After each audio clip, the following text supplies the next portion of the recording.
ছোটোবেলায় এটা ছিল আমার শান্তির জায়গা। এখন গেটটা বন্ধ। তোমরা অনেকেই চিনবে, আবার অনেকে চিনবে না। এটা দেশপ্রিয় পার্কের লায়ন্স শিশু উদ্যান, লায়ন্স ক্লাবের একটা পার্ক। এই হাতিটিকে, এই যে হাতিটা দেখতে পাচ্ছ, এটা একটা স্লিপ। তো এই স্লিপটা আমি আমার জন্মের পর থেকে, যবে থেকে আমার জ্ঞান হয়েছে তবে থেকে এটা দেখছি এখানে। ওই সাইডে দোলনা আছে। এই যে স্লিপটা, ডাইনোসরের পেছনে স্লিপ, এই ঘূর্ণি, বসে বসে ঘোরো, এই স্লিপটা, এগুলো মানে যে কত বছর পুরনো, আমি জন্মের পর থেকে এগুলো দেখছি। নানা করে হলেও 40 বছর পুরনো তো হবেই। আমার যদিও 40 বছর বয়স নয়, তাও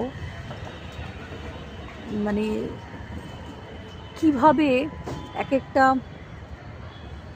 দিন মনে করিয়ে দিচ্ছে ছোটোবেলার। অসাধারণ স্মৃতি। মানে